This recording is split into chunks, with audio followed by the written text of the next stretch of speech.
आइए, जबकि हम खड़े हैं तो हम कलाम मुक़द्दस की तरफ अपना रुख करते हैं। मेरे साथ निकालें पहला करंथियों पहला बाब, उसकी 17, 18, 19 और 20 और 21 आयत हम तलावत करेंगे कलाम मुक़द्दस में से।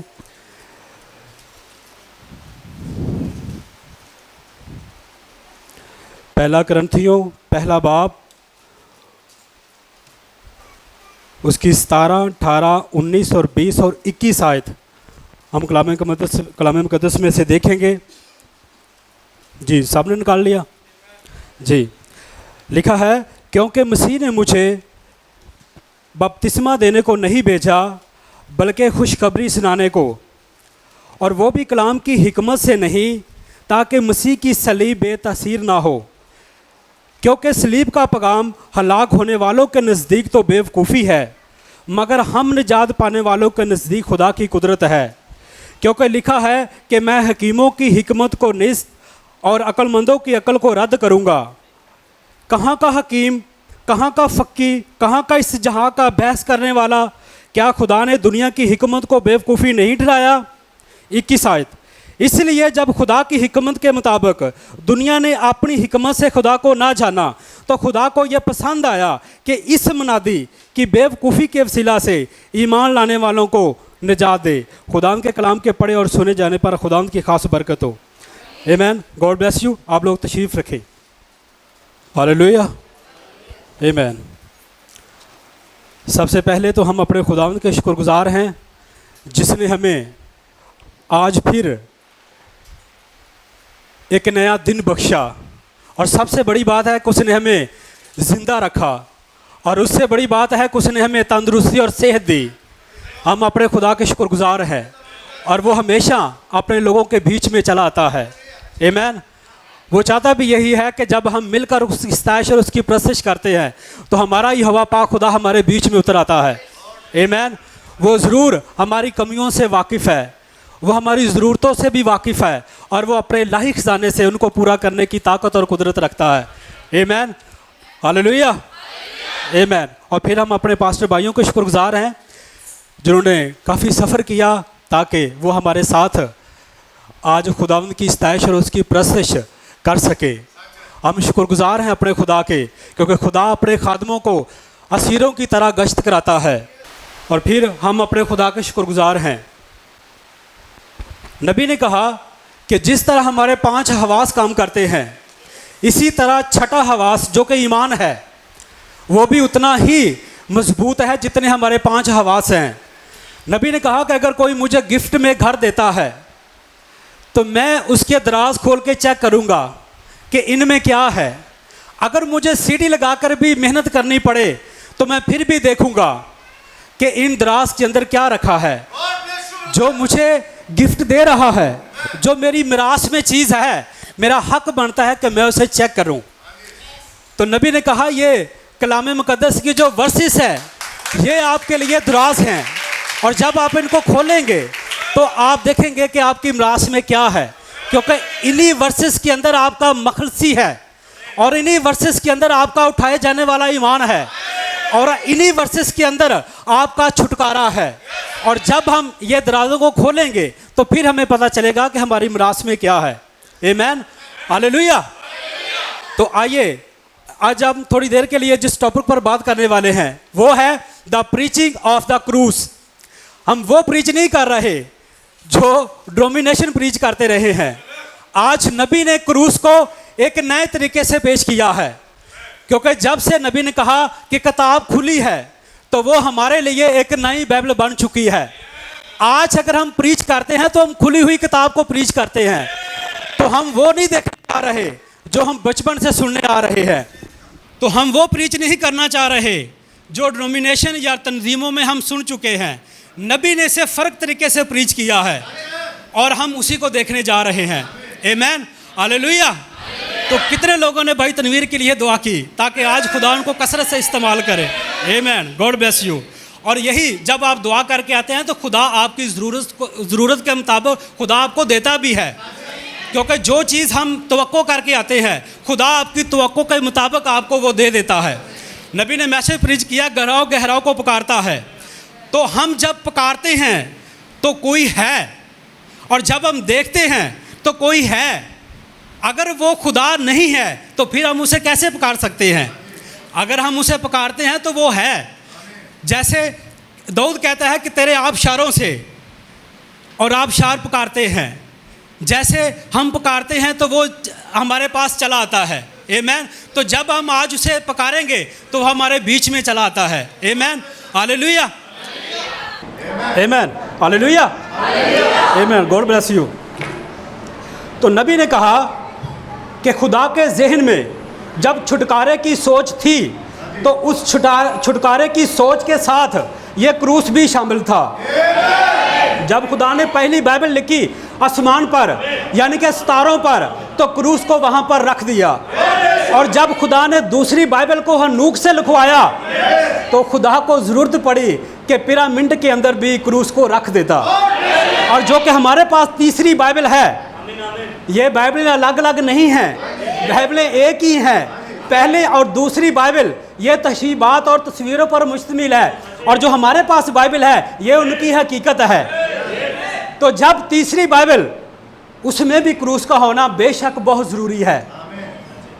और नबी ने कहा कि जब खुदा ने इसे सितारों पर रखा, जब खुदा ने इसे ज़ोडिएक साइन के अंदर रखा, तो खुदा को ज़रूरत पड़ी कि इसे लिब्रा के निशान के साथ जोड़ देता। और लिब्रा का निशान जो है वो एक तराजू है, वो एक तकड़ी है जिसके दो हिस्से होते हैं, जिसके दो पलड़े होते हैं। तो ये पहला पलड़े के अंदर भी एक स्टार है जिसे कहते हैं जुबन अल गन्नूबी।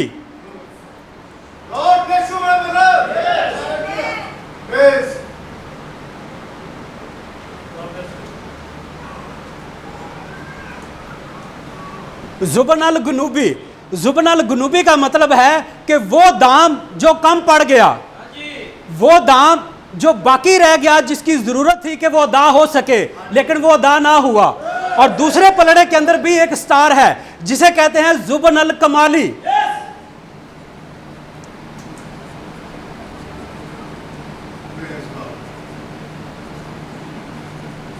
जुबन अल कमाली, जुबन अल कमाली का मतलब है वो दाम जो सब पे हो जाता है, वो दाम जो सब झुका देता है, वो दाम जो आपकी कीमत पहले पलड़े के अंदर थी कम पड़ गया।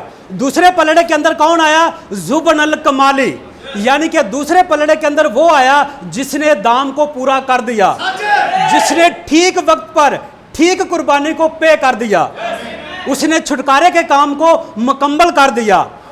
तो दूसरे पलड़े के हिस्से में कौन आया? जुबन अल कमाली, यानी कि सन ऑफ मैन।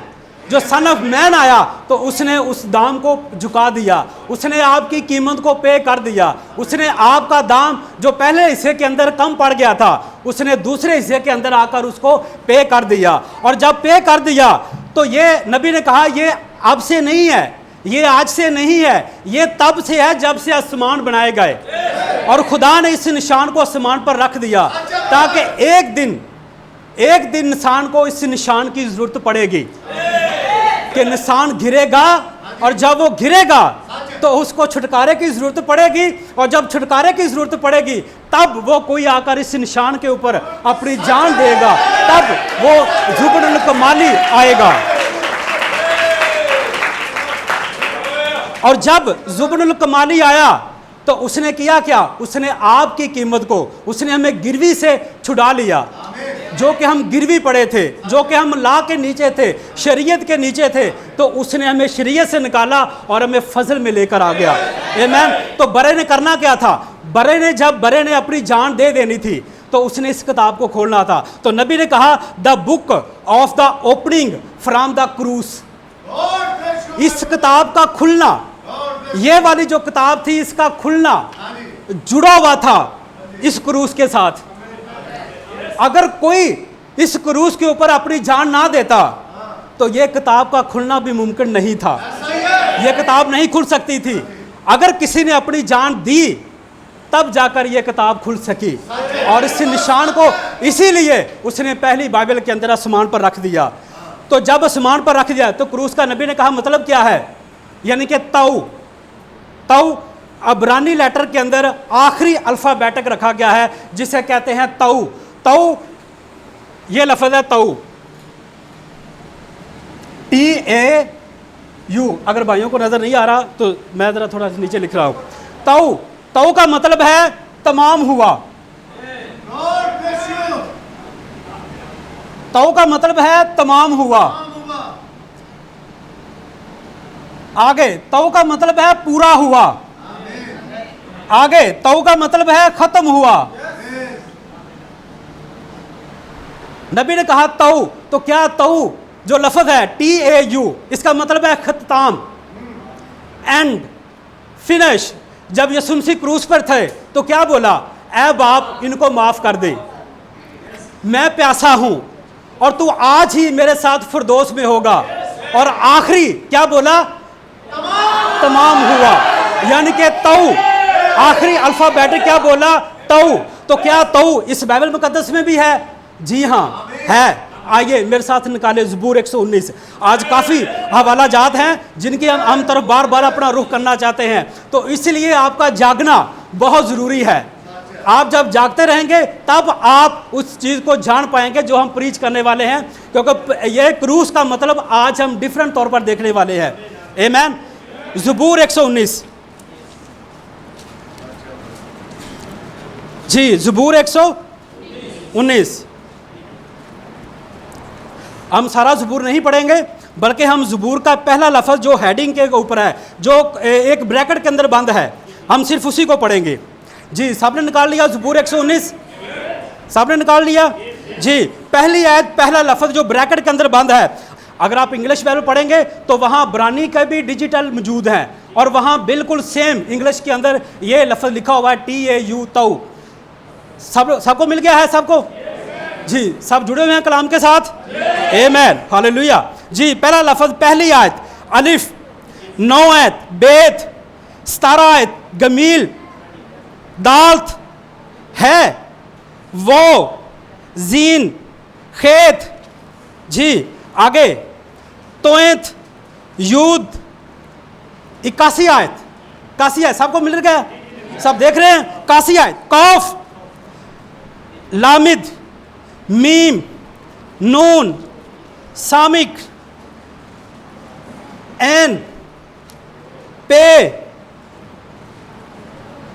सादे, कुफ, रीश, शीन, और आखिर में क्या रखा? तऊ। तऊ जो लफ्ज़ है ये एंड पे रखा गया। तऊ का मतलब है तमाम हुआ।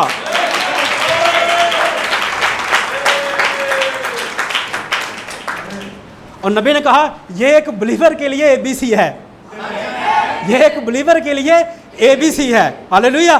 तो तऊ कहाँ रखा गया? एंड पर। तऊ का मतलब है तमाम हुआ, खत्म हुआ।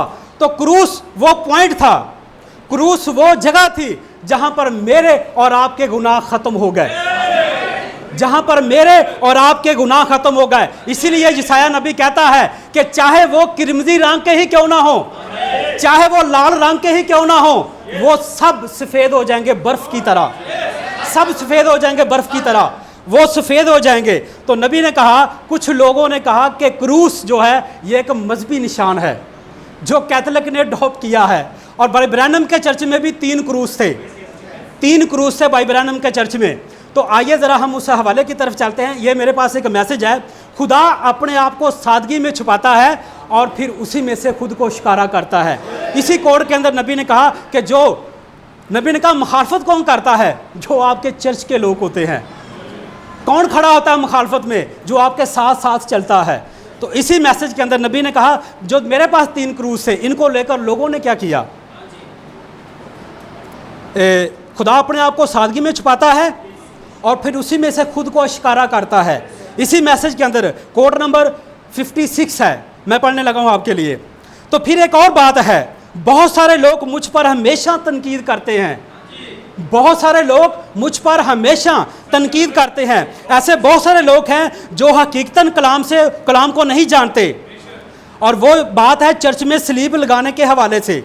मुझे याद है कि एक दफ़ा इस हवाले से कुछ वकूअ हुआ था। मेरे पास 3 सलीबें थी, 3 क्रॉस थे मेरे पास, और नबी ने इसी मैसेज के अंदर कहा कि मैं उन 3 सलीबों के पीछे खड़ा था, मैं 3 क्रूसों के पीछे खड़ा था जी। और भाई गजबनाक हो गया, तंजीम वालों से ये कहते सुना था कि सलीब लगाने का मतलब कैथलिक होना है।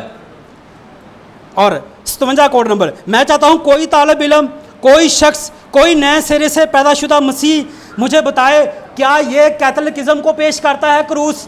नबी कह रहा है कोई मुझे बताए तालिब इल्म जो बाइबल मुकद्दस को पढ़ता है, मुझे बताए क्या क्रूस जो है वो कैथलिकिज्म को पेश करता है, वो यहोवा विटनेसिज्म को पेश करता है, वो किसी खास कीदे या ग्रोह को पेश करता है। नो, वो किसी ग्रोह या किसी खास कीदे को पेश नहीं करता। क्रूस अगर पेश करता है तो वो मसीह को पेश करता है। क्रूस अगर पेश करता है तो वो मसीह की किंगडम को पेश करता है, वो मसीह की बादशाही को कासी करता है। तो नबी ने कहा ये कुछ लोग हमेशा तनकीद करते रहते हैं, जो कलाम से वाकफ़ नहीं है वो हमेशा इस बात पर तनकीद उठाते हैं क्रूस के हवाले से।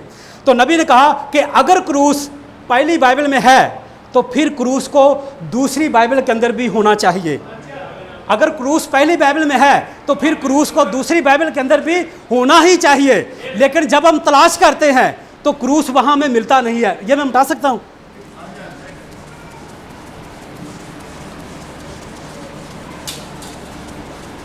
जी।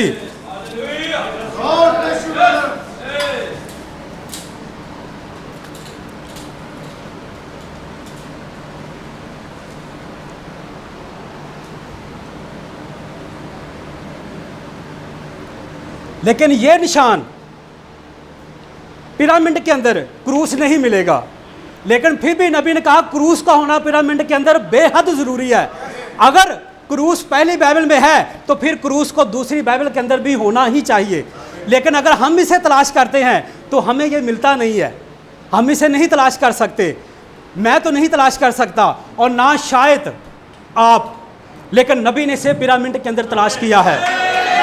माई प्रॉफिट मेरे नबी ने इसे पिरामिड के अंदर तलाश किया है। किसको? इस क्रूस को।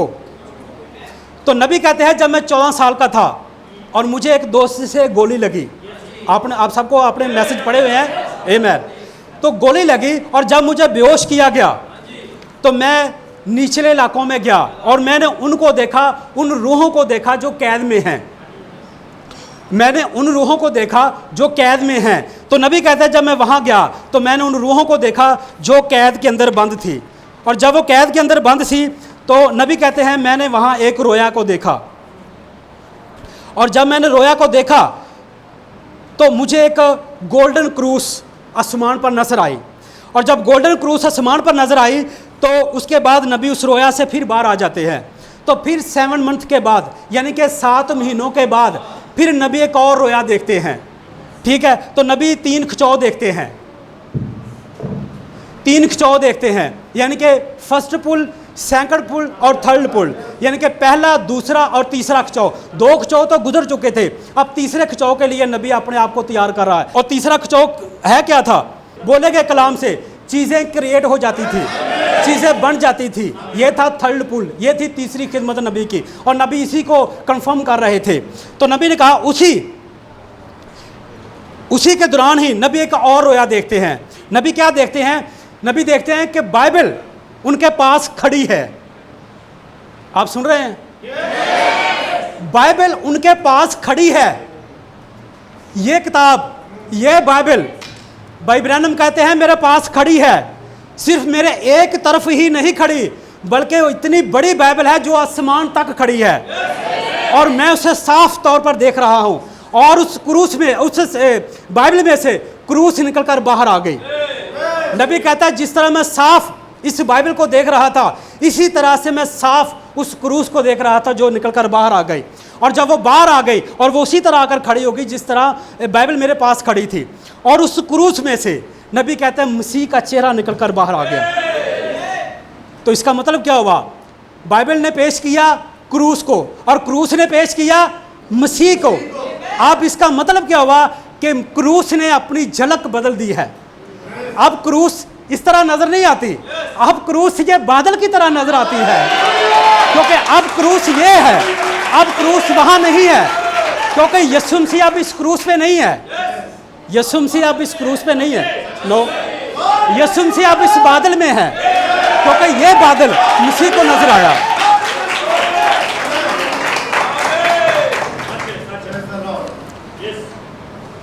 भाई ब्रैनम ने कहा in the place of the क्रूस, in the place of the क्रूस know the face of Jesus in coming, यानी कि क्रूस में से, क्रूस की जगह से मसीह का चेहरा आ रहा है। अब मसीह का चेहरा आ रहा है, आमीन। तो नबी इब्राहिम ने कहा कि जब वो मेरे पास आ गया और नीचे मेरी तरफ देखा और कहा क्या तू अपनी तीसरे खिंचाव के लिए इसको कंफर्म करना चाहता है? मैंने इसे ऑलरेडी कंफर्म कर दिया है, मैंने इसे पहले से ही इसको तस्दीक शुदा कर दिया है। तो भाई इब्राहिम कहते हैं कि हम देख क्या रहे हैं पिरामिड के अंदर क्रूस को, क्योंकि ये नबी तलाश कर रहे हैं, तो हम भी नबी के फॉलोअर हैं। जैसे जैसे नबी तलाश कर रहे हैं हम भी उसके पीछे पीछे चल रहे हैं, आमीन, हालेलुया, आमीन। तो भाई इब्राहिम ने फिर उनकी मुलाकात उन 7 फरिश्तों से हुई और उन 7 फरिश्तों ने इस बादल को बनाया। अगर कोई इस बात को मानता है तो ना माने, लेकिन हम इस बात को मानते हैं। हमारा ईमान है कि जो खुली हुई किताब है वो इस बादल से आई है। तो फिर 7 मोहरों को प्रीच किया और 7 मोहरों के बाद नबी ने एक और मैसेज प्रीच किया, और वो मैसेज था वो रूहें जो उस वक्त कैद में हैं। ये मेरे पास मैसेज है। नबी वापस इस मैसेज को जब प्रीच कर रहे थे तो नबी वापस वो रोया को देखते हैं जो उन्होंने 14 साल की उम्र में देखी थी, और उन्हें प्रेजेंट टेंस में पेश करना चाहते हैं। वो इसी मैसेज के अंदर नबी क्या तलाश कर रहे हैं। अगर आपके पास दी टेबल मैसेज है तो आप कोड, मैं आपको कोड बताना चाहता हूँ, कोड है 302। वहाँ नबी इस क्रूस को इस पिरामिड के अंदर देखना चाह रहे हैं। तो मैं आपके सामने इस कोड को रखना चाह रहा हूँ।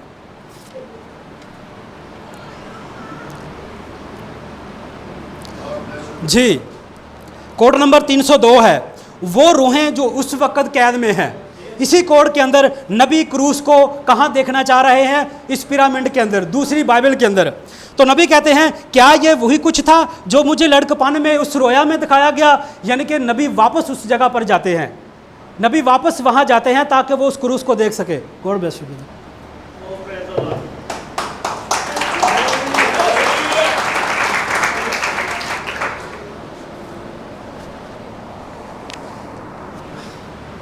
जी, कोड नंबर 302 है। क्या ये वही कुछ था जो मुझे लड़कपन में उस रोया में दिखाया गया जब मैं वेस्ट में था, और वहाँ आना झील की सुनहरी गोल्डन क्रूस सलीब चमक रही थी और आसमान से बिल्कुल उसी तरह निशान जाहिर किया गया। और आपको याद होगा कि वो सलीब अगर आप इसी कोड को इंग्लिश में पढ़ेंगे तो वहाँ पिरामिड लिखा है।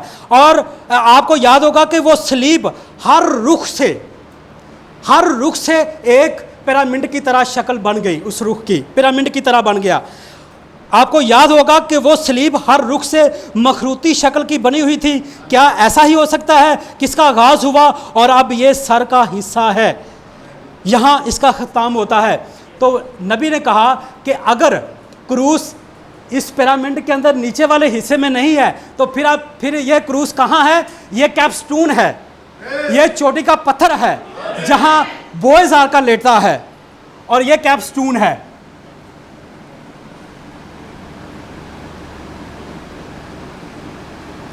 नबी ने कहा कि क्रूस अगर पिरामिड के नीचे नहीं है तो क्रूस पिरामिड के ऊपर आता है, क्योंकि यह चोटी का पत्थर है।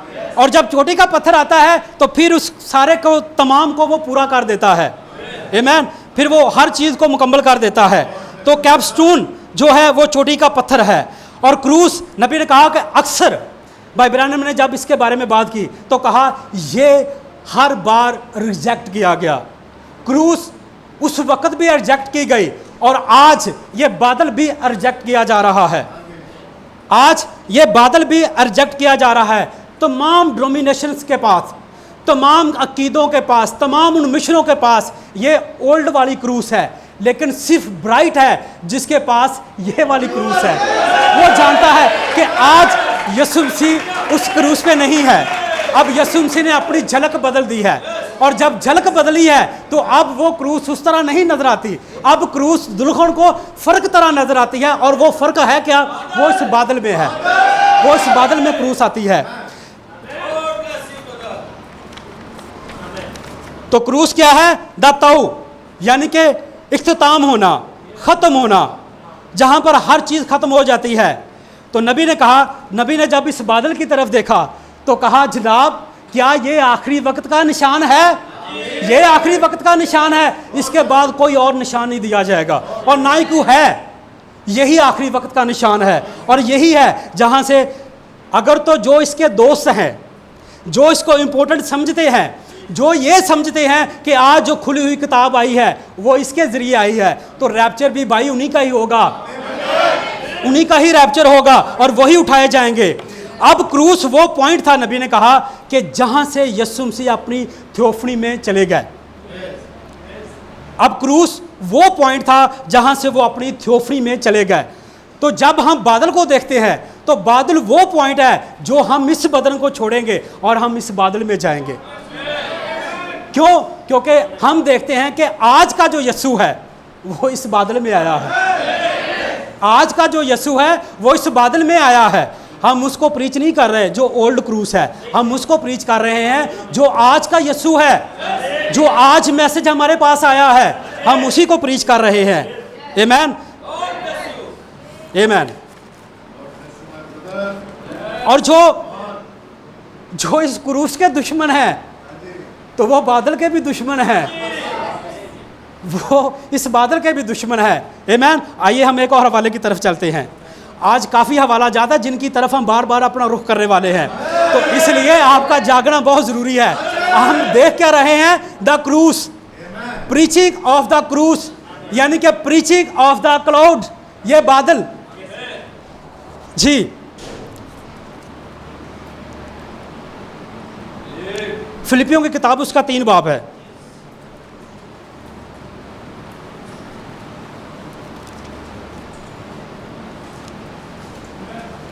जी, सबने निकाल लिया? फिलिपियों 3 बाब उसकी 17 आयत।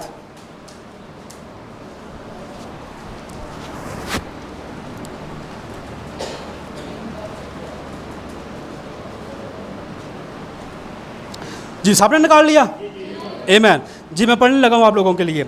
ऐ भाइयों, तुम सब मिलकर मेरी मानद बनो और उन लोगों को पहचान रखो जो इस तरह चलते हैं जिसका नमूना तुम हम में पाते हो। ये है पहला ग्रुप जो पलूस की तरह चलता है। ब्रदर ब्रैनम ने क्या कहा? जो कुछ पलूस ने प्रीच किया वही कुछ मैंने प्रीच किया। तो ये पहला ग्रुप है जिसको हम देखने लगे हैं। अब ये दूसरा ग्रुप है जो 18 आयत के अंदर है। क्योंकि बथेरे ऐसे भी हैं जिनका जिक्र मैंने तुमसे बारहा किया और अब भी रो रो कर कहता हूं कि वो अपने चाल चलन से मसीह की सलीब के दुश्मन हैं। अगर वो सलीब के दुश्मन हैं तो फिर वो क्रूस के भी, अगर वो सलीब के दुश्मन हैं तो फिर वो बादल के भी दुश्मन हैं। क्योंकि अब यीशु मसीह इस क्रूस पे नहीं है, अब तो झलक बदल चुकी है, अब तो झलक बदल चुकी है, अब तो वहाँ नहीं है, अब तो यीशु मसीह यहाँ नजर आता है हमें। क्योंकि ये महज एक तस्वीर नहीं है, ये तस्वीर नहीं है, ये मेरे लिए आज का जिंदा यीशु है जो आज है। आमीन।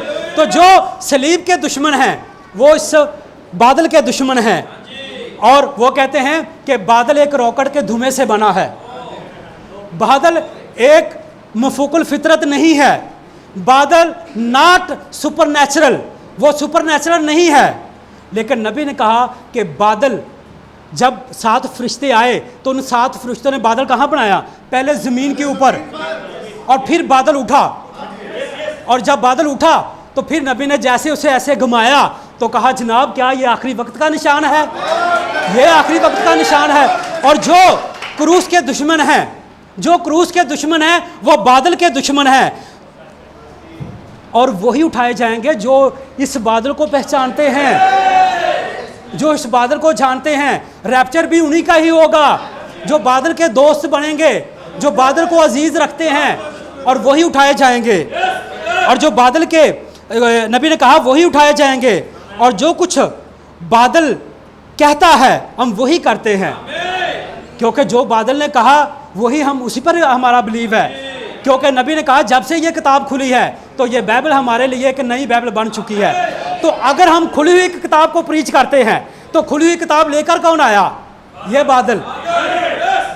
और तो कहीं जगह से खुली हुई किताब आई नहीं। हमारा ईमान है कि अगर खुली हुई किताब आई है तो 28 फरवरी 1963 को यहीं पर आई है। आमीन। यही बादल था जहां से ये क्रूस आई।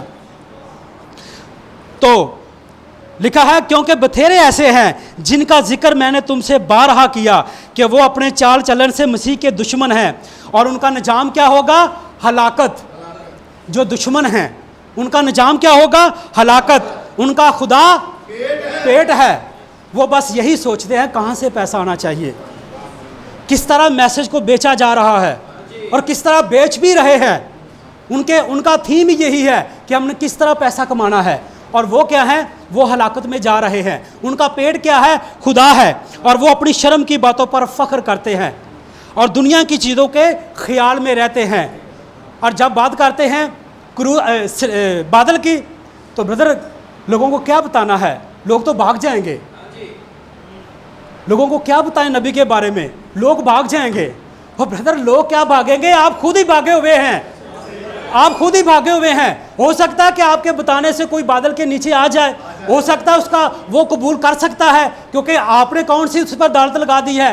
लेकिन आप बताएं तो सही उसको कि आज का जो यस्सु है वो इस बादल में है। आज का जो बहाली का मैसेज है वो नबी लेकर आया है। आप जब उसे बताएंगे तो उससे पता चलेगा। नहीं ब्रदर उसे नहीं बताना, वो लोग भाग जाएंगे। पहले इब्तदाई चीज़ों को उसके आगे रखो ब्रदर। फाउंडेशन पे ही नहीं खड़े रहना, ये तो पहला स्टेप है। इसे आगे बढ़ना है, हमने कहीं और पर जाना है। हमने पहले स्टेप पे ही नहीं रुके रहना। हमारा तो कहीं और जगह पर पॉइंट है जहां हम जा रहे हैं। तो बादल बताना, नबी को बताना, नबी को इंट्रोड्यूस कराना, ये हर पास्टर का, हर मुबशर का, हर डीकन का, हर कलीसिया का फ़र्ज बनता है जो आज कहती है मैं एंड टाइम मैसेज बिलीवर हूँ। बल्कि एंड टाइम मैसेज बिलीवर क्या? Time of the end. वक़्त का खात्मा हो रहा है, वक़्त तो ख़त्म हो रहा है और हमें कितना और इंतज़ार करना पड़ेगा अगर लोगों को ना बताएं। हमें आज ही बताना है लोगों को कि ये खुली हुई किताब जो हम प्रीच कर रहे हैं ये इस बादल में आई है। ये बादल लेकर उस खुली हुई किताब को आया है। तो नबी ने कहा जो ठीक बिलीवर है वो आज मैसेज इस बादल का देगा, क्योंकि सब कुछ तो बादल ही था। इससे पहले तो हमारी ज़िंदगी तंजीमों के अंदर थी, इससे पहले तो हम कीदों के अंदर फंसे हुए थे। और अगर हम आज कहते हैं कि हम खुली हुई किताब को प्रीच करते हैं तो खुली हुई किताब लेकर कौन आया? बादल। तो फिर मैसेज ही बादल का है, इसके अलावा तो कोई और मैसेज है ही नहीं और ना ही इसके बगैर कोई और खिदमत ही है। अगर कोई खिदमत है तो वो बादल की ही खिदमत है। अगर मैसेज है तो वो बादल को ही प्रीच करना है, क्योंकि अब क्रूस ने अपनी झलक को बदल दिया है। अब क्रूस वो क्रूस नहीं रहा। अब नबी ने कहा क्रूस ने अपनी झलक बदल दी है। आमीन। एक मेरे साथ और हवाला निकालते हैं, गलतियों के नाम पौलुस रसूल का खत, उसका 5 बाब, उसकी 11 आयत मैं आपके सामने रखना चाह रहा हूँ। सब निकाल लें। Hallelujah, hallelujah. आपका जागना बेहद ज़रूरी है। आपकी ना तकसीम होने वाली तवज्जो मैं चाहूँगा कि आप यहाँ लगाए रखें ताकि हम देख सकें कि क्रूस है क्या, इस क्रूस का मकसद क्या है। नबी ने कहा कि हर चीज़ का एक मकसद है। कोई भी चीज़ बगैर मकसद के खुदा ने पैदा नहीं की। अगर घी है तो उसका मकसद है, अगर ऊँट कटारा है तो उसका भी एक मकसद है कि वो जलाया जाना है। तो हर चीज़ का एक मकसद है। जी आपने सबने निकाल लिया। गलतियों के पौलुस रसूल का खत, उसका 5 बाब, उसकी 11 आयत। ऐ भाइयों, मैं अगर अब तक खतने की मनादी करता हूं तो अब तक सताया क्यों जाता हूं? इस सूरत में सलीब की ठोकर तो जाती रही।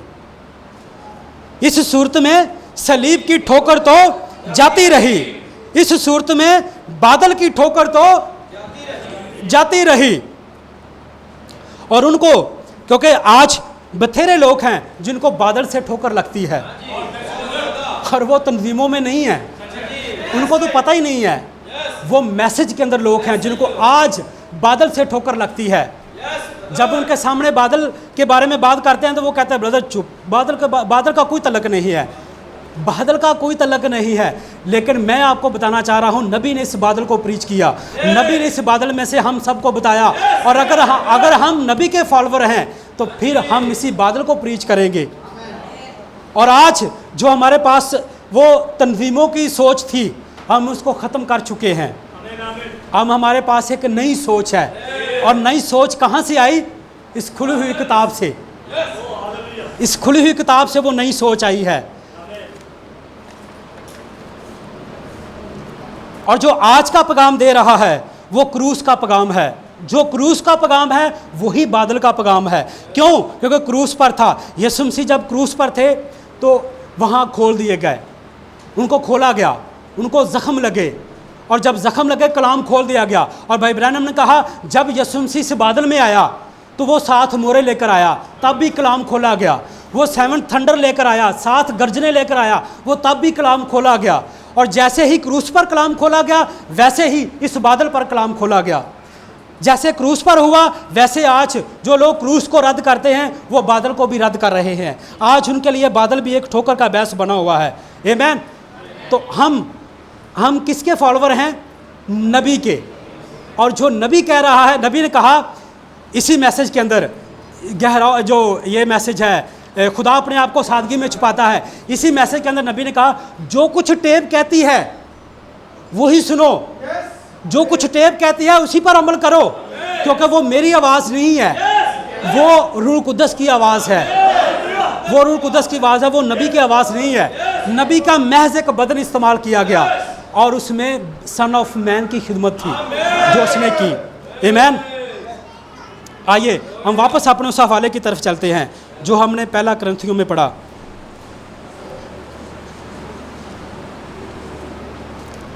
जी, जो आज का पलूस है वो क्या करेगा?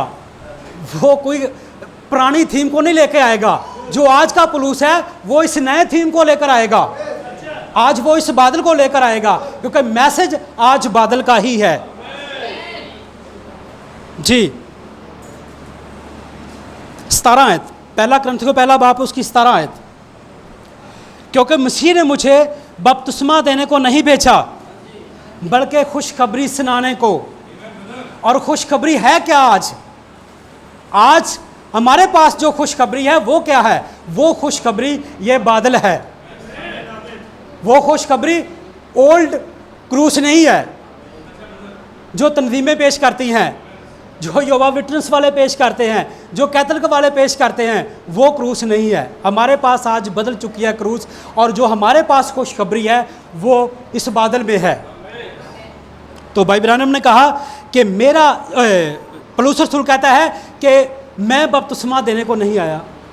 नो, कई पास्टर हैं जिनकी खिदमत सिर्फ बपतिस्मे तक ही रुक जाती है। बपतिस्मा की तालीम हम देते हैं, ये तो पहला स्टेप है जो हमने किया, ये तो गाज है जो हमारा हुआ, या ये गाज है जो आपने किसी का करवाया। लेकिन क्या हम उसी पर ही खड़े रहें, या क्या हम बपतिस्मे तक ही खड़े रहें? तो इसीलिए पौलुस रसूल कहता है कि मेरी खिदमत बपतिस्मा देना नहीं थी। नो, मेरी ये खिदमत नहीं थी कि मैं बपतिस्मा दूं, बल्कि मेरी खिदमत थी द प्रीचिंग ऑफ द क्रूस। पौलुस रसूल कहता है मेरी खिदमत ये नहीं थी कि मैं इसको प्रीच करूं, बल्कि मेरी खिदमत थी कि मैं क्रूस को प्रीच करूं। तो जो आज का पौलुस है वो इसी क्रूस की जो झलक बदल चुकी है, तो वो इस बादल को प्रीच करेगा।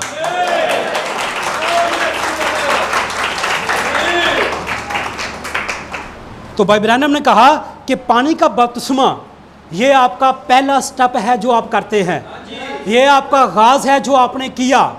लेकिन रूह कुद्दस का जो बपतिस्मा है वो आपको मसीह की बॉडी के अंदर शामिल करता है। पानी का बपतिस्मा आपको मसीह की बॉडी के अंदर शामिल नहीं करता। आप कहेंगे ये क्या बात हुई, लेकिन मैं आगे चल के यही बता रहा हूँ कि भाई ब्रैनम इसके बारे में क्या कह रहे हैं। भाई ब्रैनम कह रहे हैं कि पानी का बपतिस्मा आपको मसीह, पानी का बपतिस्मा आपने ले लिया तो जो पहले थे वैसे के वैसे ही रहे, बदले क्या? आपकी आदतें तो वही रही, आपकी सोच तो डिनोमिनेशन वाली रही। आप तो जो पहले थे आज भी वही हैं, जो पहले काम करते थे आज भी वही काम कर रहे हैं। तो बपतिस्मा तो यीशु मसीह के नाम में ले लिया, लेकिन आप मसीह की बॉडी के अंदर शामिल नहीं हुए। नबी ने कहा मसीह की बॉडी के अंदर शामिल कैसे होना है? मसीह की बॉडी के अंदर शामिल होने के लिए आपको रूह कुद्दस का बपतिस्मा लेना पड़ेगा। आपको कई भाई लोग हैं जो कहते हैं ब्रदर 5 लोग हैं जिनको मैंने बपतिस्मा दिया है, 10 लोग हैं जिनको मैंने बैप्टिज किया है in the name of Jesus Christ, यीशु मसीह के नाम में मैंने 20 लोगों को बपतिस्मा दे दिया। तो उनसे पूछें ब्रदर ये बादल के बारे में क्या ख्याल है? इस बादल के बारे में 20 लोगों को बपतिस्मा दिया लेकिन बादल से दूर हैं, तो फ़ायदा मैसेज क्या था? सिर्फ बपतिस्मा देना नहीं, बपतिस्मा देना नहीं था ब्रदर। मैंने उससे बपतिस्मा लिया जो आउट ऑफ कंट्री से आया था, अच्छा किया आपने उससे लिया, लेकिन क्या बदले? पुरानी सोच को छोड़ा, पुरानी ज़िंदगी को छोड़ा, तो फ़र्क तो तब पड़ेगा ना। यहाँ तक ब्रदर मैंने जेफरसन विल टैबरनैकल से जो शख्स आया था, पास्टर आया था, मैंने उससे बपतिस्मा लिया। तो अभी हमने इस मैसेज के अंदर नबी से क्या सीखा कि मेरे चर्च के लोग ही तनकीद करते हैं थे कि आप तो ये कैथलिकिज्म की निशानी को पेश कर रहे हैं, तो क्या उसका बिलीव कर ले? तो नबी ने कहा कि बिलीव किसका करना है? उन टेपों का जो टेप कहती है, जो मैसेज कहता है, हमने उसका। तो भाई ब्रैनम कह रहे हैं कि जेफरसन विल टैबरनैकल चर्च के अंदर मैं सैकड़ों दफ़ा आपको पानी का बपतिस्मा यीशु मसीह के नाम में दे सकता हूं, लेकिन इससे कोई फ़र्क नहीं पड़ता, इससे कोई फ़ायदा नहीं होता जब तक तुम्हें रूह कुद्दस का बपतिस्मा ना मिले। रूह कुद्दस का बपतिस्मा है जो आपको मसीह की बॉडी के अंदर शामिल करता है। पानी का बपतिस्मा आपको मसीह की बॉडी के अंदर शामिल नहीं करता। और ये रूह कुद्दस का बपतिस्मा देगा कौन? सिर्फ खुदा। खुदा है जो आपको रूह कुद्दस का बपतिस्मा दे सकता है। आमीन। तो पहले क्रंथोस के अंदर क्या हो रहा था? इसी पहले बाब के अंदर मैंने कैफा से बपतिस्मा लिया, मैंने पलूस से बपतिस्मा लिया। पलूस कहता है थैंक यू लॉर्ड, मैं तेरा शुक्र करता हूँ कि तूने मुझे बपतिस्मा देने नहीं भेजा। मेरी खिदमत पहले स्टेप पर नहीं रुकी, मेरी खिदमत इससे बढ़कर है। मेरी खिदमत बपतिस्मा देनी थी ही नहीं। पौलुस रसूल कहता है मेरी खिदमत बपतिस्मा देनी नहीं थी। मेरी खिदमत अगर थी तो मेरी खिदमत थी द प्रीचिंग ऑफ द क्रूस, the preaching of the cloud. मेरी खिदमत आज जो पलूस है, आज का जो पलूस है, आज का जो बिलीवर है, वो इस क्रूस को प्रीच करेगा, इस बादल को प्रीच करेगा। तो पौलुस रसूल क्या कहते हैं? मतलब मेरी खिदमत बपतिस्मा देना नहीं थी, मेरी खिदमत ये थी ही नहीं बपतिस्मा देना। मेरी खिदमत तो बादल को प्रीच करना थी, मेरी खिदमत तो फुल गॉस्पल थी, मेरी खिदमत तो खुशखबरी थी जो मैं आज सुना रहा हूँ। मेरी खिदमत बपतिस्मा देना नहीं थी, और ना ही मैं बपतिस्मा देने के लिए, पौलुस रसूल कहता है मैं भेजा गया हूँ। मैं बपतिस्मा देने के लिए नहीं आया हूँ, बल्कि मैं तो मसीह की सलीब का प्रीच करने के लिए आया हूँ। आमीन, हालेलुया। आइए मेरे साथ एक और हवाले को देखते हैं जी। गलतियों की किताब उसका 6 बाब उसकी 14 आयत। सबने निकाल लिया जी? आमीन जी। पढ़ूँ मैं जी। लेकिन खुदा ना करे कि मैं किसी चीज़ पर फ़ख्र करूं। अब पौलुस रसूल कह रहे हैं कि खुदा ना करे कि मैं किसी चीज़ पर फ़ख्र करूं। पौलुस रसूल कहते हैं कि मैं अपनी अक्ल दानिश पर फ़ख्र ना करूं, मैं अपनी काबिलियत पर फ़ख्र ना करूं, मैं अपने उस्ताद गमलीएल पर फ़ख्र ना करूं, मैं उन प्रीस्ट उन कहनों पर फ़ख्र ना करूं जो लंबे लंबे चोगे पहनते हैं, मैं शरीयत पर फ़ख्र ना करूं। पौलुस रसूल क्या कह रहे हैं? लेकिन खुदा ना करे कि मैं किसी चीज़ पर फ़ख्र करूं जो लॉ के अंदर थी, जो शरीयत के अंदर थी, मैं उस चीज़ पर फ़ख्र ना करूं, बल्कि मैं क्या करूं? सिवाय अपने खुदावंद यीशु मसीह की सलीब के।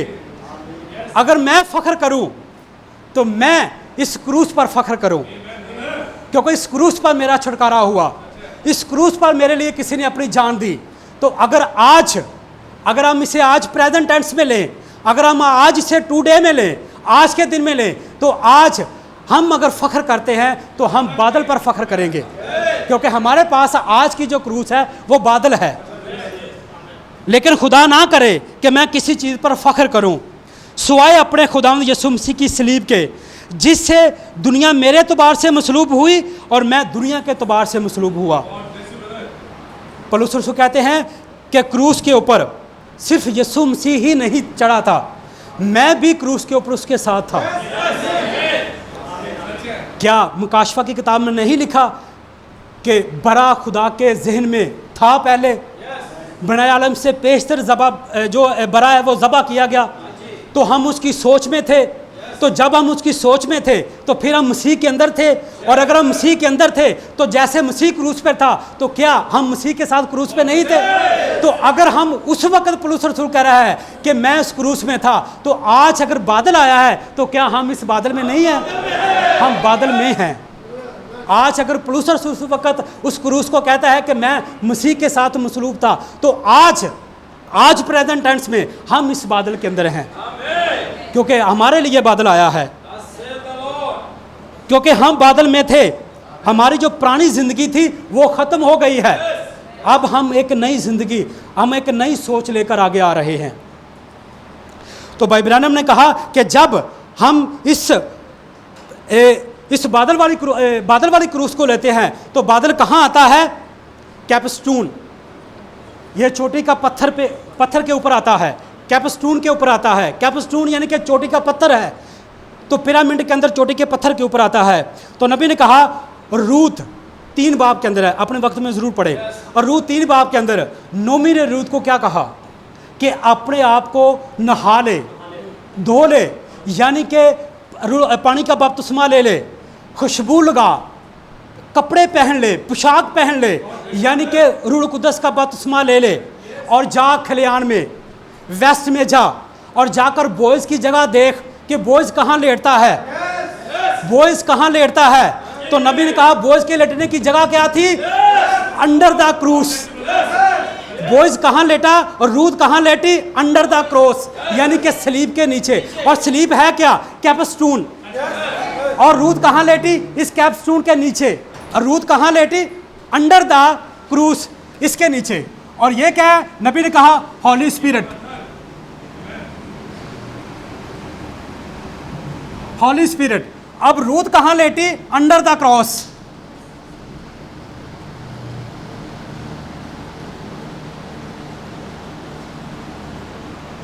और रूथ अंडर द क्रॉस, क्रूस के नीचे आई। बोझ के लेटने की जगह क्या थी? ये वाली। जब ये धड़ है तो धड़ के ऊपर जब सर आएगा तब ही पिरामिड मुकम्मल होगा, तब ही पिरामिड मुकम्मल होगा। तो ये जो जगह है ये है मेरी और आपकी। आई एंड यू, ये है मेरी और आपकी जगह। और रूथ कहाँ लेटी? अंडर द क्रॉस, क्रूस के नीचे। और जब रूथ बादल के नीचे आई तो नबी ने कहा रूथ अब उदास नहीं रहेगी। नो, रूथ उदास नहीं रहेगी, बल्कि रूथ एक नई दुल्हन बन जाएगी। रूथ दुल्हन बनेगी। अब रूथ उदास नहीं रहेगी, बल्कि रूथ एक नई दुल्हन बनेगी। रूथ कहाँ लेटी? बोएज के कदमों के नीचे, अंडर द क्रॉस। तो फिर क्या कहा रूथ ने? अब तू अपनी लौंडी पर अपना दामन फैला दे। तो बोएज ने क्या किया? बोएज ने दामन को फैला दिया। बोएज ही वो करीब का करापती था और बोएज ने ही रूथ को छुड़ा लिया। और जब बोएज ने रूथ को छुड़ाया और रूथ दुल्हन बन गई। अब रूथ उदास नहीं रहेगी, क्योंकि आप जानते हैं मैं और आप रूथ की तशबीह हैं। रूथ ब्राइट है। आमीन, हालेलुया, आमीन। तो रूथ अब उदास नहीं रहेगी। आइए मेरे साथ एक और हवाले की तरफ चलते हैं। कुलसियों के नाम पौलुस रसूल का खत, उसका पहला बाब, उसकी 20 आयत।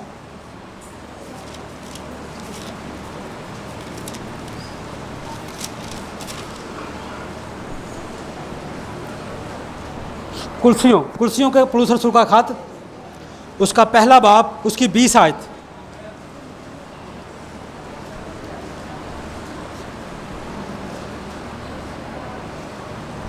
जी, सबने निकाल लिया।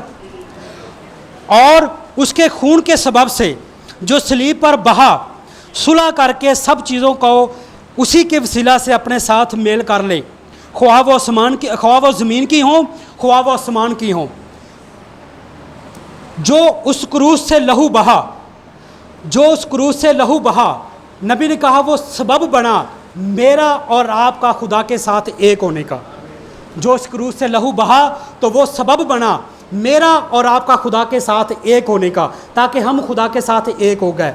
और जैसे ही बादल आया और जैसे ही 7 मोहरें आई, जैसे ही 7 थंडर आई, 7 गर्जनें आई, तो फिर क्या हुआ? मैं और आप, खुदा और आप एक हो गए इस बादल के ज़रिए।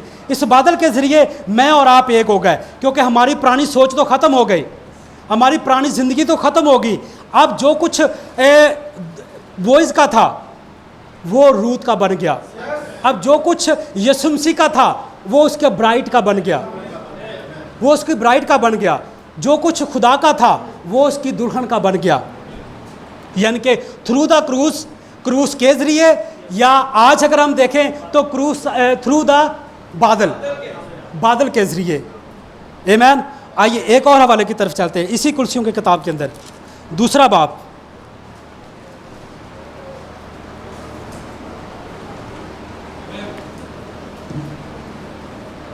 जी, कुर्सियों दूसरा बाब, उसकी 14 आयत। कुर्सियों दूसरा बाब उसकी 14 आयत। सब जाग रहे हैं ना? हालेलुया। समझ आ रही है? आज क्रूस फर्क तौर से हम देखने जा रहे हैं। आमीन। हालेलुया। कुर्सियों दूसरा बाब उसकी 14 आयत। और हुक्मों की वो दस्तावेज मिटा डाली जो हमारे नाम पर और हमारे खिलाफ थी, और उसको सलीब पर किलो से जड़कर सामने से हटा दिया। उसने हुकूमतों और इख्तियारों को अपने ऊपर से उतार कर उनका बरमला तमाशा बनाया, और सलीब के सबब से उन पर फतह याबी का शादियाना बजाया। नबी ने कहा कि anything without the Holy ghost is the law. मैं दोबारा पढ़ता हूं आप लोगों के लिए। Anything without the Holy ghost is the law. यानी कि हर चीज जो रूह कुदस के बगैर है वो शरीयत है, वो शरीयत है, वो ला है। लेकिन आज दुल्हन जानती है कि हम ला से निकल चुके हैं, हम शरीयत से निकल चुके हैं। पौलुस रसूल बीच में खड़ा है।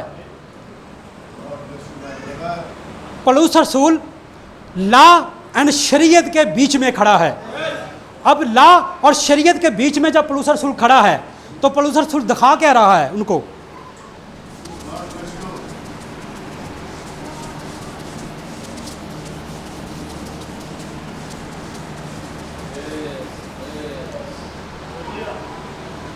हर चीज जो रूह कुदस के बगैर है वो नबी ने कहा वो शरीयत है। तो पौलुस रसूल बीच में खड़ा है ला एंड शरीयत के।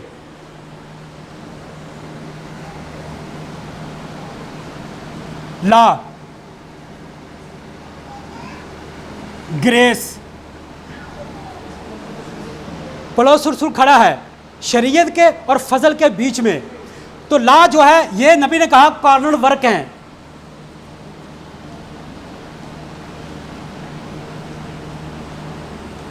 कॉर्नर वर्क का मतलब है जिस्मानी काम, जो जिस्म से काम किए जाते हैं, जिस्मानी काम।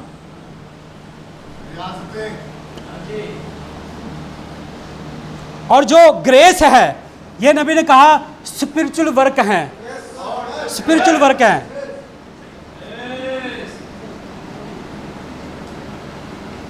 स्पिरिचुअल वर्क यानी कि रूहानी काम। और पौलुस रसूल खड़ा है ला एंड शरीयत के बीच में, और वो बता रहा है हमारी पुरानी ज़िंदगी कहाँ ख़त्म हुई? क्रूस के ऊपर। हमारी पुरानी सोच कहाँ ख़त्म हुई? क्रूस के ऊपर। तो पौलुस रसूल ला एंड ग्रेस के बीच में खड़ा है, और वो कह रहा है कि जो ला है वो शरीयत है, जो आपके जिस्मानी काम है जो आप करते थे। और जब यानी कि end of the church age, नबी ने कहा जब बादल आया तो जो हमारी चर्च एज की जो सोच थी या जो चर्च एज था वो ख़त्म हो गया। अब हम ब्राइट एज में हैं। अब हम आगे बढ़ चुके हैं। अब हमने उस फाउंडेशन को छोड़ दिया है। अब हम बॉडी की तरफ बढ़ रहे हैं। हमारे पास एक बिल्डिंग है और नबी ने कहा वो बिल्डिंग है क्या? बॉडी। वो बॉडी के अंदर हम जा रहे हैं, उस बिल्डिंग के अंदर। तो जब हारून की कहानत जो थी, नबी ने कहा वो ख़त्म हो गई आकर क्रूस के ऊपर, यानी कि शरीयत ख़त्म हो गई क्रूस के ऊपर। तो जब हारून की कहानत जो थी वो क्या था? प्रीस्ट काहन लंबा चोगा पहनता था और एक रस्सी बांधता था, और वो ये दिखाता था कि वो आज भी ला के नीचे है, वो आज भी शरीयत के नीचे है। लेकिन जब मलके सदक आया, जब सालम का बादशाह आया, जब द सन ऑफ मैन आया, जब ये बादल आया, तो उसने क्या दिखाया कि एक पास्टर पेंट कोट टाई लगा सकता है। वो ये दिखाता है कि मैं जिस्मानी काम नहीं कर रहा, मैं ला के नीचे नहीं हूँ, बल्कि मैं तो स्पिरिचुअल वर्क के नीचे हूँ, मैं तो फजल के नीचे हूँ, मैं तो ग्रेस के नीचे हूँ। वो ये बता रहा है मैं जिस्मानी काम नहीं कर रहा। मैं वो नबी ने कहा कि जो ला थी, जो शरीयत थी, वो बर्तनों का, लोटों का धोना और मांजना था। वो अपनी उंगली से वो किसी को हाथ भी नहीं लगाते थे वज़न को, लेकिन वो दूसरों पर बोझ डाल देते थे। कौन? वो जो लंबे लंबे चोगे पहनते थे, जो प्रीस्ट थे, जो काहिन थे, वो लंबे लंबे चोगे पहनते थे। तो जो आज का जो सालम का बादशाह आया, आज का जो मलके सदक आया, आज का जो सन ऑफ मैन आया, उसने उसको ख़त्म कर दिया। कहाँ पर? क्रूस पर। क्रूस पर उसको ख़त्म कर दिया और उसको तमाम को ख़त्म करके वो आगे बढ़ गया। और जब क्रूस आई तो वो तमाम कुर्बानियाँ जो बैलों की, बकरों की, सब की कुर्बानियाँ थी, वो क्रूस के ऊपर आकर ख़त्म हो गई। अब तो मसीह की कुर्बानी है, अब तो मसीह ही कुर्बान हुआ, अब तो सिर्फ एक ही कुर्बानी है। वो तमाम कुर्बानियाँ वो क्रूस के ऊपर आकर तमाम ख़त्म हो गई, उनका एंड हो गया, वो टोटली ख़त्म हो गई। यानी कि वो जो and of the old message, वो जो पुराने मैसेज थे वो ख़त्म हो गए। कहाँ पर? क्रूस के ऊपर। वो ओल्ड स्टाइल मैसेज जो हमारे जो सेमिनार में हम कर जो सेमिनरी में हम करते थे, मुझे क्योंकि मैंने कभी की भी नहीं सेमिनरी और ना ही मुझे पता है इसका, मैं तो कभी गया भी नहीं इसमें, लेकिन वो ख़त्म, वो तमाम ख़त्म, वो ख़त्म हो गए। अब एक नई ज़िंदगी का आगाज़ हुआ। कहाँ पर? क्रूस के ऊपर। और क्रूस ने अपनी झलक बदल दी है। अब क्रूस इस तरह नहीं नज़र आती, अब क्रूस इस तरह नज़र आती है। आमीन। तो ला ने क्या किया? ला ने वो कलाम जो पर्दे के पीछे था, जब क्रूस आई तो वो कलाम पर्दे से बाहर आ गया। और जब यह बादल आया तो बादल ने क्या किया? वो पाक मकाम और पाक तरीन मकाम एक हो गए। किसके आने से? यह बादल के आने से। बादल के आने से पाक मकाम और पाक तरीन मकाम एक हो गए। हालेलुया। आपको नींद नहीं आनी चाहिए। नो, आपको सुना नहीं है, आपको सोने नहीं दूंगा मैं। यहाँ सोने के लिए हम आए भी नहीं हैं। मैं आपको जागता रहूँगा, आपको बार बार आपको टच करता रहूँगा ताकि आप जुड़े रहें। देख, जब ताल से ताल मिलेगी, जब आप उस लफ्ज़ों को पकड़ेंगे, तब आप उनको जान पाएंगे कि आज का मैसेज है क्या। जो आज का मैसेज है, जो आज का हमारे लिए ये यीशु जिंदा आया है, वो क्या बता रहा है हमें, हम उसको देखने जा रहे हैं। तो जो कलाम बेपर्दा था, नबी ने कहा वो जो कलाम पर्दे के अंदर था वो बेपर्दा हो गया। मसीह साफ तौर पर हमारे सामने आ गया इस बादल के ज़रिए। मसीह बिल्कुल क्लियर जो था वो हमारे सामने आ गया। अब हम मसीह को साफ तौर पर इस बादल में देख सकते हैं। और जब हम इस बादल को तकेंगे, जब हम इस बादल को देखेंगे, तब हम साफ तौर पर मसीह को देखेंगे। तो क्या हम देखना चाहते हैं बादल को? आमीन, हालेलुया। आइए मेरे साथ दोबारा अब्रानियों का बाब निकालें, अब्रानियों 12 बाब, ताकि हम मसीह को ज़रा साफ तौर पर देख लें कि आज का जो हमारा जिंदा मसीह है वो हमें क्या बता रहा है। तो हम देख क्या रहे हैं? द प्रीचिंग ऑफ द क्रूस, the preaching of the cloud. जी, अब्रानियों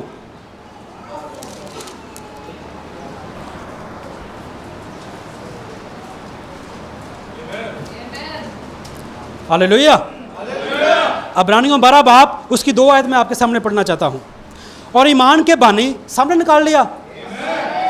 देखा, अगर आप जागते रहेंगे तो हवालों को निकालेंगे। मैंने पहले कहा था कि हम बार बार अपना इस कलाम की तरफ रुख करने वाले हैं, क्योंकि कलाम को कलाम ही से साबित होना है।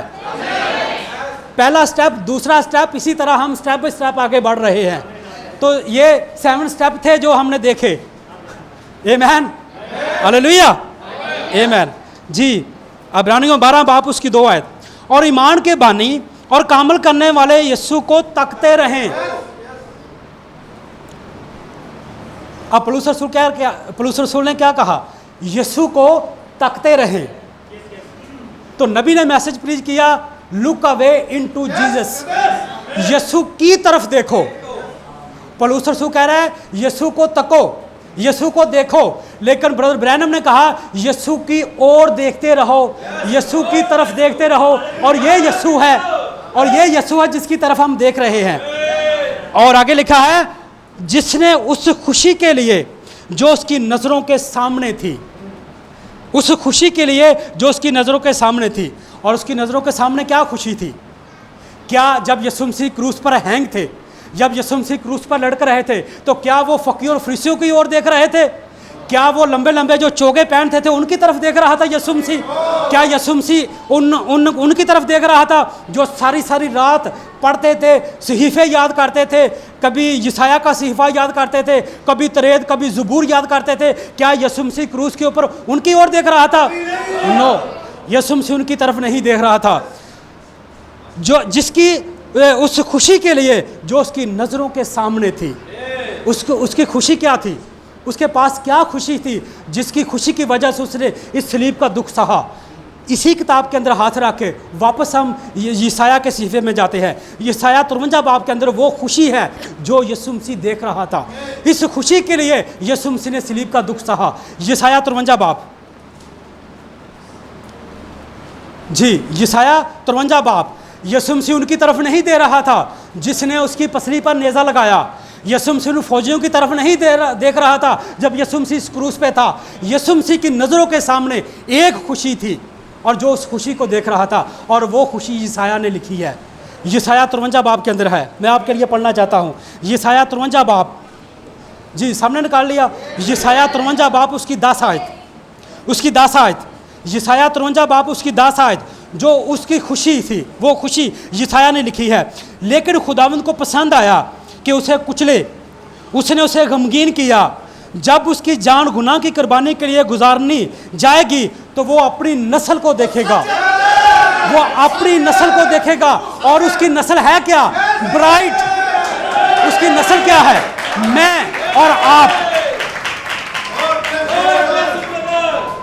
और ईमान के बानी कामल करने वाले यीशु को तकते रहें, जिसने उस खुशी के लिए जो उसकी नज़रों के सामने थी। और उसकी नज़रों के सामने उसका ही खानदान था, उसकी नज़रों के सामने उसकी ही ये फैमिली थी। कुछ फैमिली सरगोदा के अंदर है, कुछ फैमिली पूरी दुनिया के अंदर मौजूद है। वो फैमिली यीशु मसीह उसकी ओर देख रहा था। यीशु मसीह अपनी ही नस्ल को देख रहा था। यीशु मसीह उन फकीरों और फरीसियों की ओर नहीं देख रहा था। नो, यीशु मसीह उनकी तरफ नहीं देख रहा था। यीशु की नज़रों के सामने जो खुशी थी वो यशाया ने लिखा है। वो अपनी ही नस्ल को देख रहा था। जी, और ईमान के बानी और कामल करने वाले यीशु को तकते रहे, जिसने उस खुशी के लिए जो उसकी नज़रों के सामने थी सलीब का दुख सहा और खुदा के तख्त की दाहिनी तरफ जा बैठा। और उस इख्तियार को, नबी ने कहा दाहिनी तरफ बैठने का मतलब क्या है? उस इख्तियार को लेना, और उस इख्तियार को ले लिया। और जब यीशु मसीह क्रूस पर था तो यीशु मसीह ने अपने ही दुल्हन को देखा। इसलिए पौलुस रसूल कहता है कि बादल का पैगाम हलाक होने वालों के नज़दीक तो बेवकूफ़ी है, लेकिन हम निजात पाने वालों को नज़दीक खुदा की कुदरत है।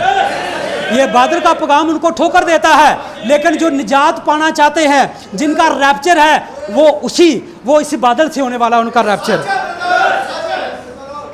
और जब नूह उस बादल के नीचे आया तो बादल ने नूह को उठाया और कहीं और शहर में लेकर गया।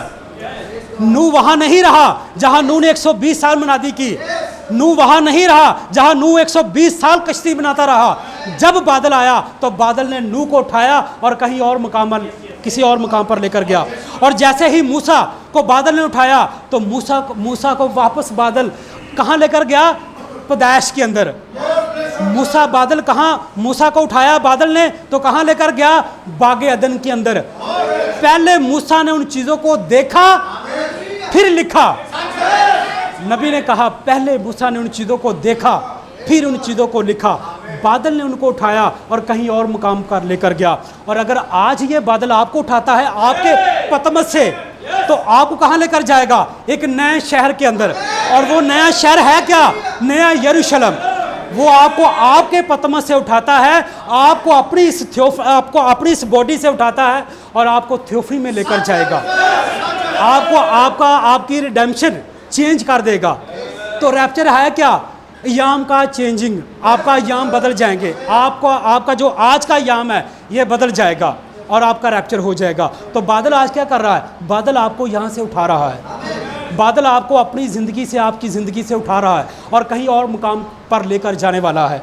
और वो बादल आपका ही रैप्चर है जो आपको उठाने वाला है। और हम इसी बादल को देखने जा रहे हैं।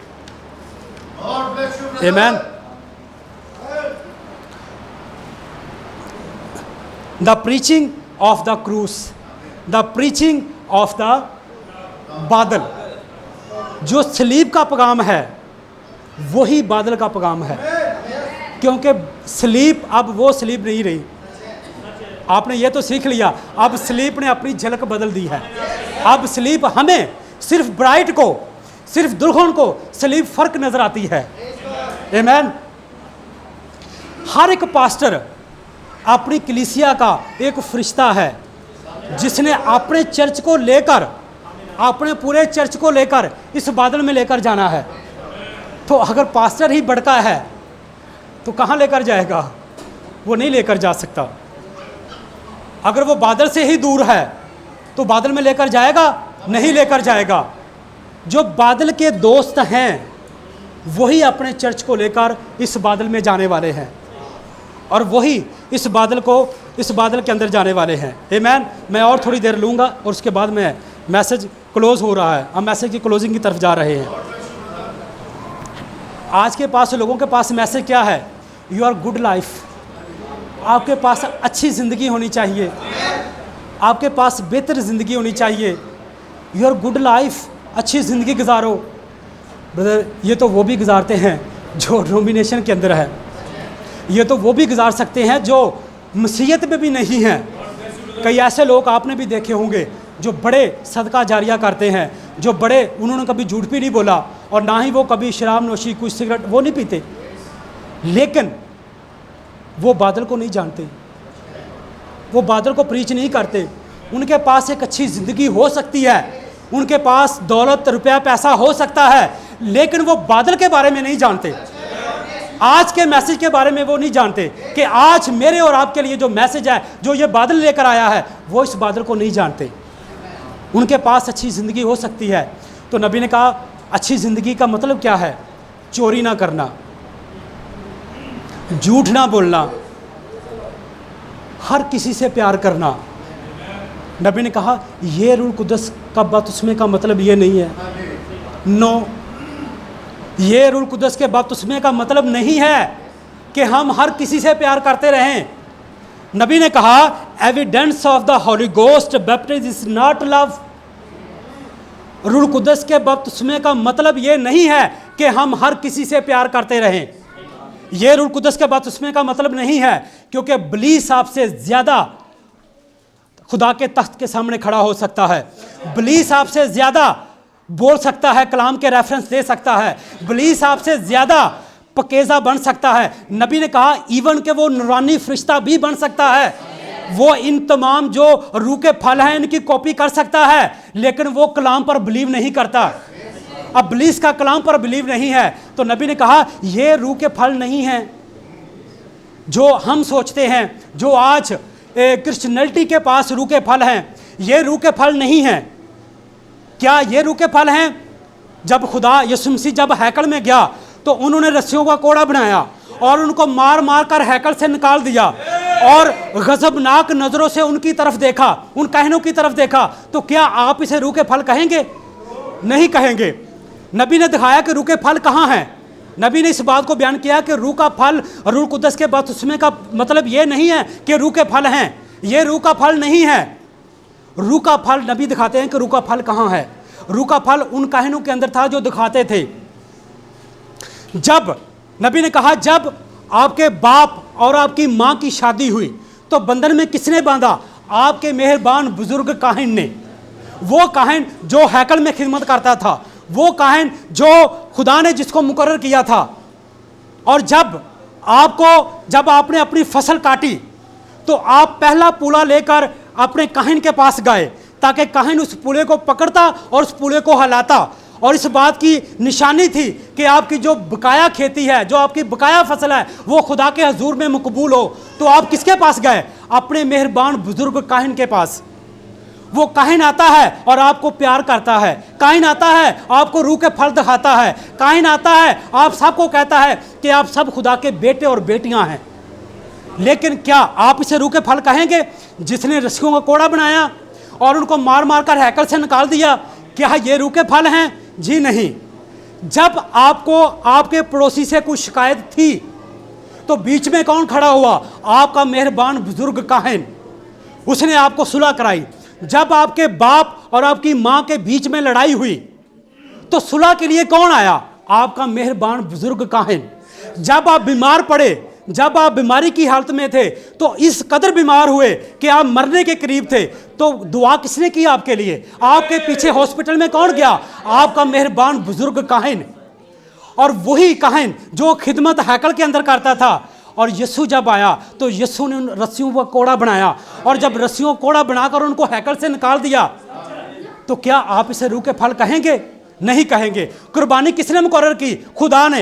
हैकल किसने बनाई? खुदा ने। और वही खुदा आकर हैकल में खड़ा होकर उनको कहता है कि तुम अंधों के अंधे रहनुमा हो।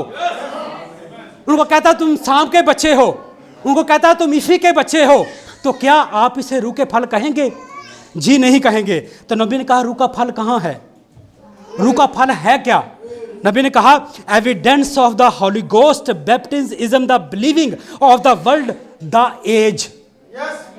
मैं दोबारा आपके लिए पढ़ना चाह रहा हूं।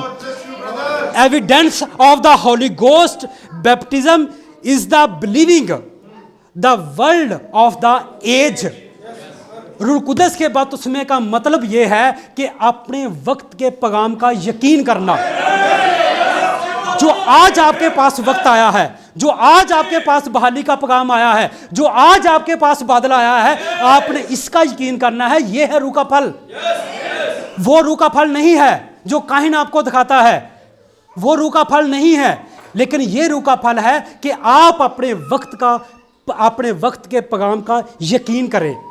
आज जो आपके पास वक्त आया है, आपके पास जो बहाली का पैगाम आया है, आप उसका यकीन करें। यह है रूह का फल, यह है रूह का फल। तो नबी ने कहा कि रूह के बपतिस्मे का मतलब ये नहीं है कि आप हर किसी से प्यार करें। नो, ये नहीं है।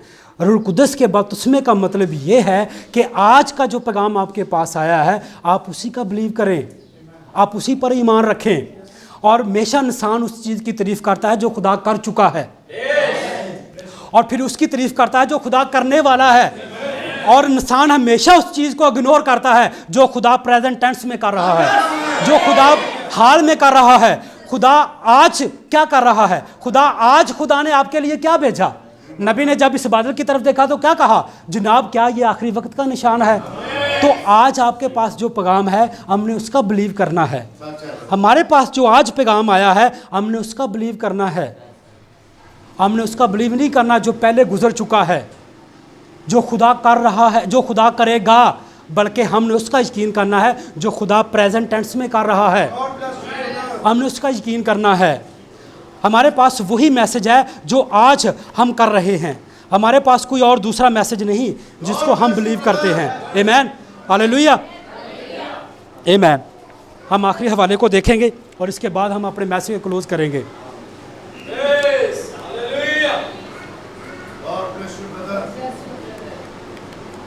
आज हम क्या देख रहे हैं? द प्रीचिंग ऑफ द क्रूस। तो क्रूस ने क्या किया है? अपनी झलक बदल दी है। अब क्रूस हमें फर्क तौर पर नजर आ रहा है। आमीन।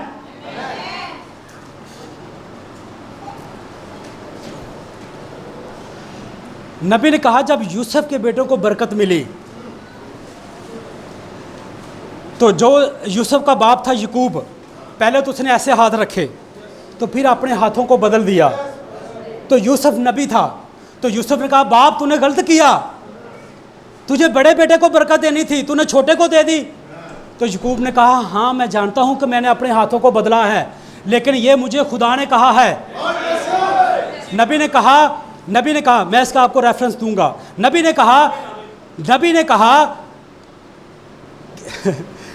ने कहा कि ये थ्रू द क्रूस, अगर यूसुफ के बेटों को बरकत मिली है तो ये थ्रू द क्रूस, ये सलीब के जरिए मिली है।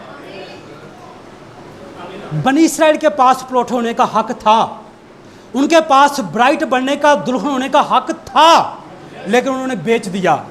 इसलिए नबी ने कहा बड़े बेटे से बरकत बदलकर छोटे बेटे को मिल गई। और ये कैसे हुआ? थ्रू द क्रूस, सलीब के जरिए हुआ, ये थ्रू द क्रूस हुआ। आमीन, हालेलुया। तो आइए मेरे साथ आखिरी हवाले को देखते हैं, इसके बाद हम अपने मैसेज को बंद करेंगे। यूहन्ना की अंजील उसका 3 बाब, यहाँ क्रूस लिखा नहीं बल्कि क्रूस छिपा है जो हम देखने लगे हैं। यूहन्ना रसूल की अंजील उसका 3 बाब, और जो कुछ 3 बाब के अंदर है वो कुछ यूहन्ना 12 बाब के अंदर उसको साबित किया गया है। पहले हम यूहन्ना 3 बाब को देखेंगे, फिर इसके बाद हम यूहन्ना 12 बाब को देखेंगे।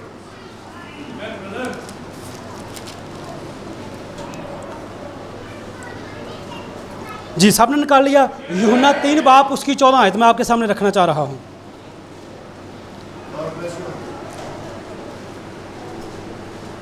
जी बच्चों सबने निकाल लिया?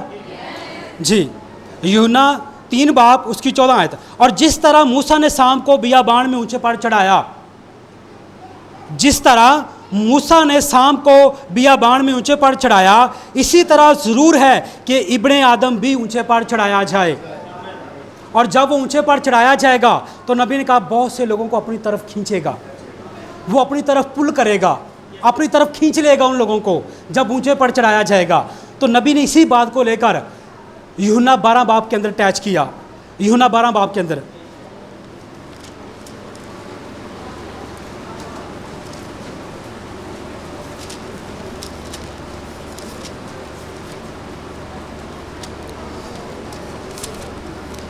जी यूहन्ना 12 बाब के अंदर अटैच किया। ये कब की बात है? जब यीशु मसीह, जब लोग ईद में प्रस्तश करने के लिए आए थे, कहाँ? यरूशलेम के अंदर। और उन्होंने कहा, फिलिप्पस से कहा जनाब हम यीशु को देखना चाहते हैं। फिलिप्पस ने अंद्रियास से कहा और उन्होंने जाकर यीशु को खबर दी। और यीशु मसीह ने कहा वक्त आ गया है कि इब्ने आदम जलाल पाए, अब वक्त है कि इब्ने आदम जलाल पाए। जी मैं 27 आयत आपके सामने रखना चाह रहा हूँ। यूहन्ना 12 बाब उसकी 27 आयत। अब मेरी जान घबराती है, बस मैं क्या कहूँ, ऐ बाप मुझे इस घड़ी से बचा, लेकिन मैं इसी सबब से तो इस घड़ी को पहुंचा हूँ। ऐ बाप अपने नाम को जलाल दे। पास आसमान से आवाज़ आई कि मैंने उसको जलाल दिया है और फिर भी दूंगा। और जो लोग खड़े सुन रहे थे उन्होंने कहा बादल गरजा, और औरों ने कहा फरिश्ता उससे हम कलाम हुआ। आमीन। आप पकड़ रहे हैं उन चीज़ों को। आमीन, हालेलुया। उन्होंने कहा बादल गरजा, तो क्या बादल गरजता है? जी हाँ। क्या बादल बोलता है? जी हाँ। बादल देखता भी है। आमीन।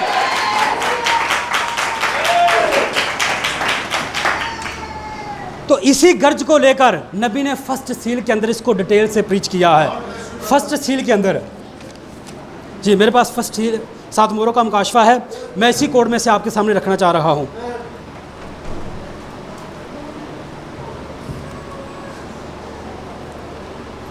नबी ने कहा गर्ज है क्या? गर्ज का, नबी ने कहा हर चीज़ मकसद के लिए है। अगर गर्ज है तो गर्ज भी एक मकसद के लिए थी।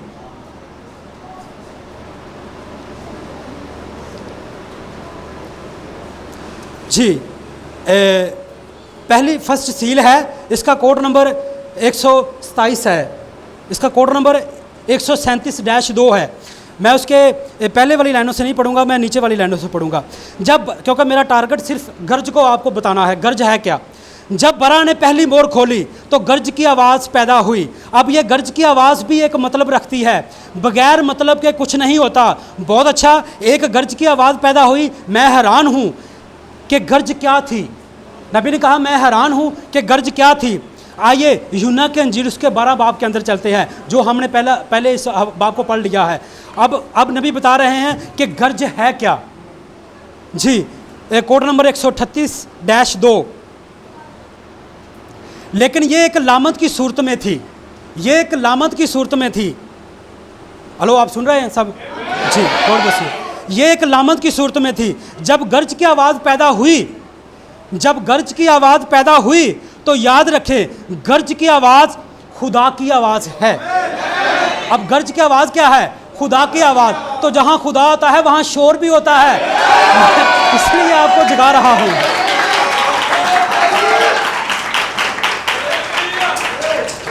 मैं इसलिए आपको जगा रहा हूँ, जहाँ गर्ज होती है वहाँ शोर भी होता है। और गर्ज की आवाज़ क्या है? खुदा की आवाज़। ये वो बात है जो बाइबल कहती है कि बादल गरजा, जो हमने यूहन्ना की इंजील 12 बाब के अंदर पढ़ा है। ये वो बात है जब यीशु मसीह ने कहा कि वक्त आ गया है कि इब्ने आदम जलाल पाए। और जो मूसा ने शाम को पहले तो उसने ज़मीन पर बनाया और फिर ज़मीन से ऊपर उठाया। नबी ने कहा बिटवीन द एयर, हवा के बीच में वो सांप, जो पीतल का सांप था वो था। और जिस तरह मूसा ने सांप को ऊंचे पर चढ़ाया, इसी तरह इब्ने आदम भी ऊंचे पर चढ़ाया जाएगा। और यीशु मसीह बता रहे हैं कि जब मैं ऊंचे पर चढ़ूंगा तो मैं बहुत से लोगों को अपनी तरफ पुल करूंगा। और ब्रदर ब्रैनन ने भी ये कहा कि जब बादल आया तो बादल पहले ज़मीन पर बना और फिर नीचे से ऊपर उठा। और ये क्या थी? ये भी क्रूस की एक निशानी थी। पहले बादल ज़मीन पर बना और फिर बादल हवा में गया।